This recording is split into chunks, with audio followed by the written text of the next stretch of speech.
Bien, a continuación les voy a hablar algunos aspectos acerca de la función motora, bien, de cómo es que nos movemos. Y esa imagen, ¿no es cierto?, que aparece proyectada y que nos muestra las diferentes estructuras encefálicas, la invitación, un poco el desafío, es que a lo largo de esta exposición que les voy a plantear, le podamos ir asociando un rol, una función a las distintas porciones, ¿no?, de nuestra estructura encefálica, partiendo por las estructuras más inferiores, es decir, lo que se continuaría acá, ¿verdad?, la médula espinal, las estructuras del tronco encefálico, cerebelo y todo lo que dice relación con el cerebro. Entonces, el desafío es que, como digo, que hacia el final, estos distintos aspectos relacionados con el funcionamiento motor, con el plan motor, les podamos hacer los podamos ir asociando, ¿ya? Podamos ir mirando y decir, movimiento y postura, ok, estas regiones, estas redes neuronales son las más implicadas, son las directamente participantes, etcétera, etcétera. Bien, ese entonces como desafío. Para encuadrarnos entonces, la clase anterior hablábamos de sensorialidad, ¿no es cierto?, de percepción, hablábamos de todo lo que tiene que ver con el captar, ¿ya?, el proceso sensorial, ¿ya?, el captar información, el recepcionar, ¿verdad? Y eso naturalmente tendrá que dar lugar a posterior a una conducta, ¿ya?, a un hacer. Y ese hacer tiene una organización a nivel encefálico, a nivel de nuestro sistema nervioso central y particularmente a nivel de nuestro encéfalo, que es la que vamos a ir descifrando hoy día. Esta organización básica.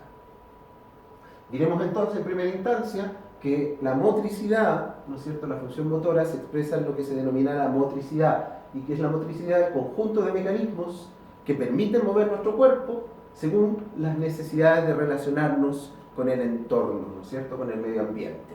¿Bien? Es decir, este sistema motor, esta organización que vamos a ir conociendo, ejecuta, ¿no es cierto?, las órdenes que emanan del sistema nervioso central. Es decir, a partir de eso entenderemos que nuestro sistema nervioso central entonces emitirá órdenes que involucrarán qué estructura, qué tejido, particularmente el tejido muscular, ¿verdad? Pues una organización jerárquica, ¿ya? Esto es súper relevante, es decir, los movimientos, mientras más complejos, involucrarán estructuras encefálicas más elevadas, ¿ya? Y comportamientos, ¿no es cierto?, más, entre comillas, inteligentes, por lo tanto, involucrarán mucho más nuestra corteza cerebral que comportamientos más reflejos, ¿no es cierto?, comportamientos más sencillos. Desde esta lógica entonces jerárquica, diremos que la postura y el movimiento dependen de una combinación de reflejos. El reflejo por esencia es involuntario, ¿ya? Reflejos involuntarios coordinados por ¿quiénes? Por la médula espinal, y de acciones voluntarias controladas por los centros superiores o encefálicos. Es decir, a partir de esta mirada jerárquica inicial, ¿no es cierto?, diremos que los reflejos los relacionamos con médula espinal y las acciones más voluntarias con estructuras superiores o encefálicas. Esa asociación es bien importante tenerla desde ya. Y en palabras coloquiales diremos entonces que el sistema motor, es decir, un efector, ejecutará esta orden a través de ¿qué cosa? A través de la contracción muscular.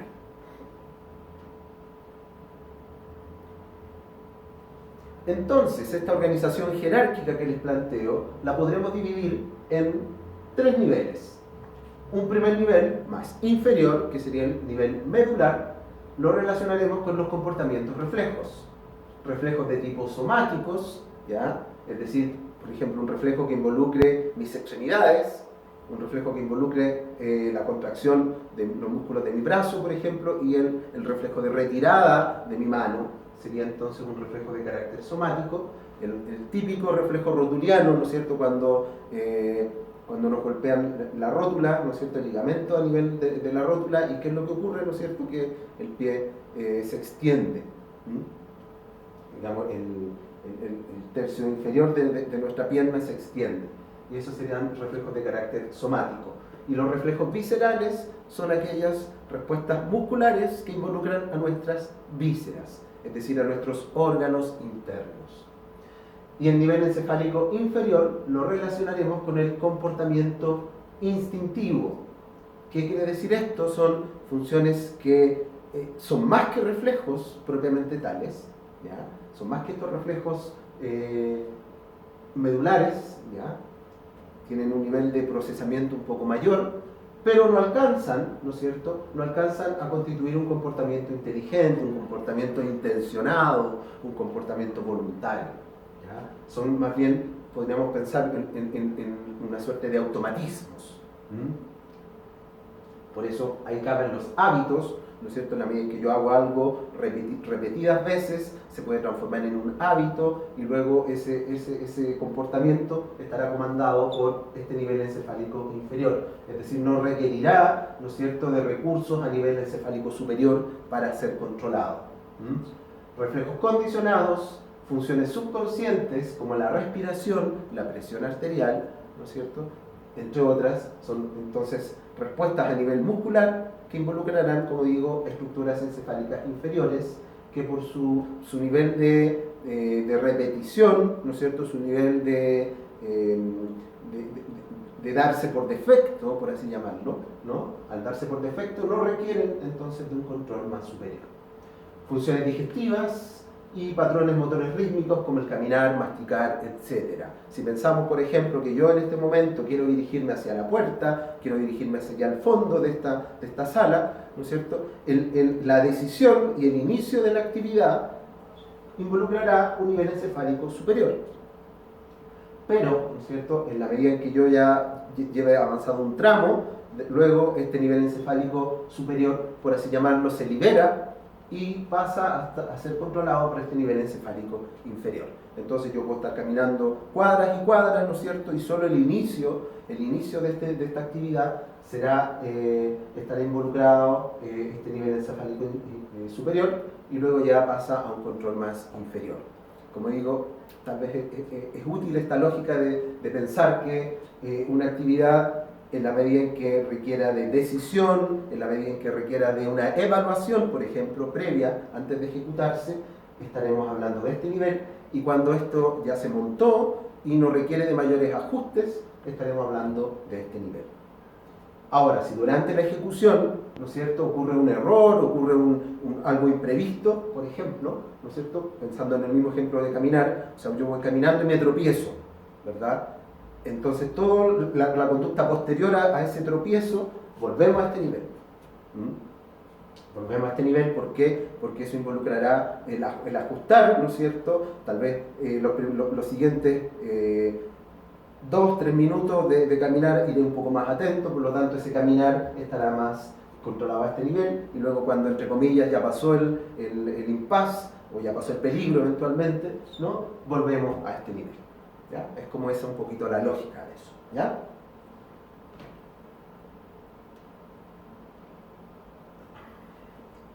Y este nivel, o esta organización jerárquica que les planteo, ¿no es cierto?, se representará desde el punto de vista neurofisiológico en 4 subsistemas claves y que engloban entonces toda esta función motora. Por una parte, los circuitos locales de la médula espinal y del tronco encefálico, ya que será el nivel, como digo, más simple, ya más directo de actividad y de ejecución motora. Los sistemas moduladores de la corteza cerebral o del tronco encefálico. Al pensar en modulación, diremos en esta idea de corregir, ¿ya?, esta idea de evaluar, de ponderar y por lo tanto conductas inteligentes, como podríamos señalar, ¿ya?, conductas inteligentes que requieren, ¿no es cierto?, aprendizajes, memorias, ¿no es cierto?, poner en juego en la ejecución las experiencias previas, por ejemplo, ¿no es cierto? Eso involucrará entonces, como digo, un comportamiento inteligente y por lo tanto un control más a nivel de la corteza cerebral. También habrá algunas modulaciones a nivel del tronco encefálico, por eso se le considera como parte de estos sistemas moduladores. Por ejemplo, la regulación de estas funciones que hablábamos hace un momento atrás, de la presión arterial, ¿no es cierto?, del latido cardíaco, de la respiración, son todas modulaciones que pueden ser ejecutadas a nivel del tronco encefálico. Por ejemplo, si estoy en un ambiente con un nivel de saturación de oxígeno adecuado, ya habitual, por así llamarlo, y cambio a otro ambiente donde el nivel de saturación baja, entonces esa modulación de la respuesta de contracción pulmonar, ¿no es cierto?, estará modulada, estará controlada al nivel del tronco encefálico, del centro respiratorio del tronco encefálico. La coordinación sensitivo-motora a cargo del cerebelo, nuestro gran coordinador, y la iniciación del movimiento por los núcleos de la base. Estos ganglios o núcleos de la base, ¿no es cierto?, que tendrán entonces un rol tremendamente importante en la iniciación del movimiento. Los circuitos de los núcleos de la base y del cerebelo, que en cierta medida regulan los procesos motores superiores, favorecerán la precisión en nuestros movimientos. ¿Ya? Ese sería como corolario de esa parte. Bien, hablemos un poquito de los reflejos, como les decía, esta representación, esta organización más simple del acto motor. Un reflejo nervioso es una reacción motora desencadenada por una señal sensitiva, es decir, hay una correlación directa entre la señal sensitiva y la ejecución, y lo cual genera una respuesta de tipo muscular. Para su ocurrencia, y estos serán, podríamos decir, los ingredientes mínimos para un acto motor, para su ocurrencia requerirá de un órgano receptor, un sistema de transmisión nerviosa y un órgano efector. Los reflejos de la médula espinal son independientes de nuestra conciencia, por ende involuntarios, y en su resolución interviene exclusivamente la médula espinal. Es decir, esta señal sensorial, ¿no es cierto?, y esta transmisión nerviosa, esta vía nerviosa involucrada, y en la respuesta, ahí, digamos, en la resolución de toda esa situación, desde que ocurrió la estimulación, ¿no es cierto?, viajó eso, llegó a la médula espinal no, digamos, el circuito que se establece ahí no requerirá ni de ascender, ni de descender, ni de conectar otras porciones, sino que inmediatamente a ese mismo nivel donde llegó, ¿no es cierto?, habrá una interneurona que conectará, y posteriormente entonces saldrá esta neurona motora que activará el órgano efector, y por lo tanto se resolvió la situación, así, rápidamente. Entonces, estos reflejos de la médula espinal son tremendamente relevantes. ¿Por qué? Porque nos permiten la supervivencia frente a los estímulos. Es decir, no tenemos que pensar en qué vamos a montar, sino que se monta de una forma bastante eficiente.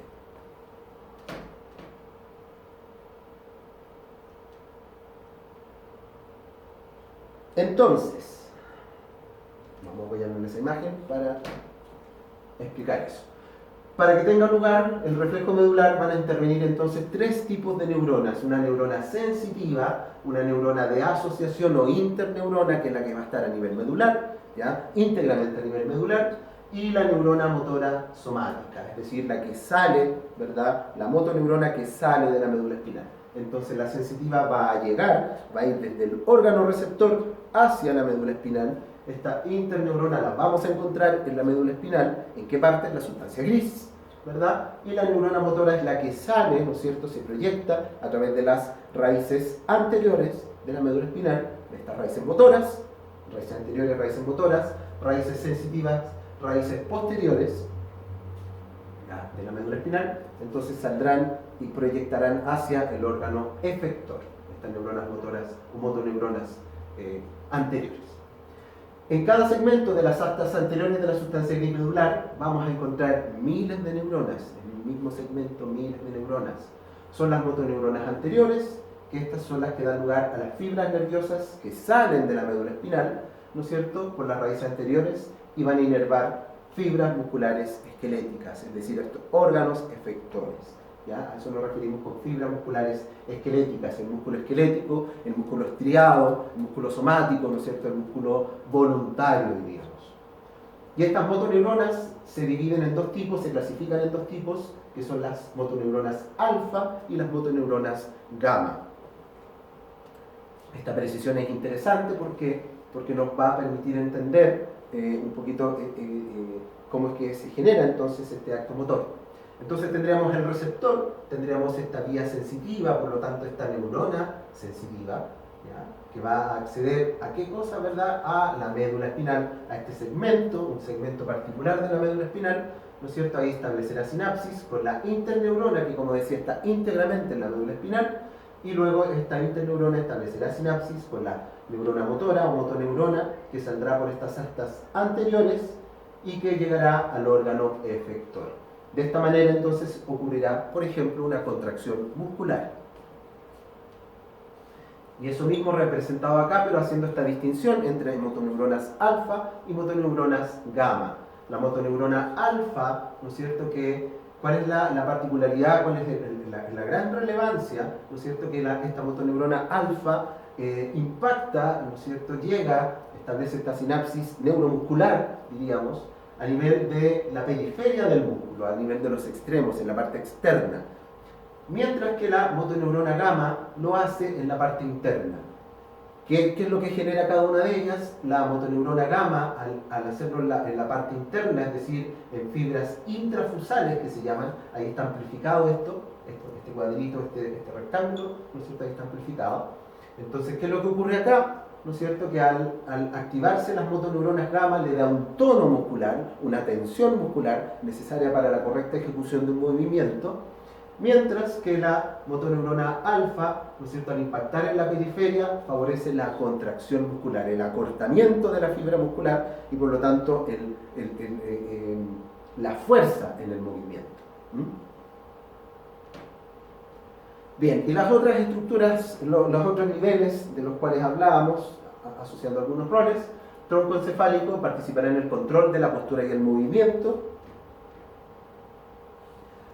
contribuye para el sistema muscular esquelético, posibilite sostener el cuerpo contra la fuerza de gravedad y conservar el equilibrio, es decir, este nivel, como decíamos, ¿no es cierto?, este nivel encefálico inferior, que es propio de este tronco encefálico, ¿no es cierto?, nos ayudará a la postura y el movimiento, y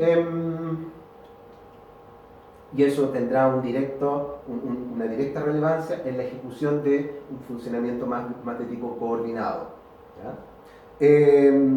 A nivel del tronco encefálico ocurre algo bien importante, que es el entrecruzamiento de los haces, ¿ya? ¿Qué es esto? ¿Qué significa esto? ¿No es cierto? Que un manojo de fibras que viene subiendo, un manojo de fibras nerviosas que viene subiendo, ¿ya? Y que eso constituye un haz nervioso, ¿ya? A nivel del tronco encefálico se entrecruza a nivel de las pirámides. Por eso se habla de un haz piramidal, es decir, un manojo de fibras que viene subiendo por la médula espinal y que se entrecruza, ¿ya? Se entrecruza a nivel del bulbo raquídeo, parte del tronco encefálico, y llega al otro lado de la estructura encefálica, particularmente al otro lado del cerebro. ¿Ya? Eso es lo que nos permite explicarnos el por qué, ¿no es cierto?, gran parte del movimiento del control motor de mi lado derecho es controlado por el hemisferio cerebral izquierdo y viceversa. Entonces este entrecruzamiento ocurre a nivel del bulbo raquídeo, ¿no es cierto?, de las pirámides vulvares que se llaman, ¿no es cierto?, que son las que aparecen reflejadas acá. Entonces acá tenemos este fenómeno, ¿no es cierto?, de entrecruzamiento, vienen por un lado, se entrecruzan hacia el otro y llegan entonces al hemisferio opuesto, al lado del cuerpo estimulado. Eso es lo que se denomina entonces los haces piramidales. Son alrededor del 85% de las fibras que vienen subiendo por la médula espinal, ¿no es cierto?, constituyen los haces el haz piramidal.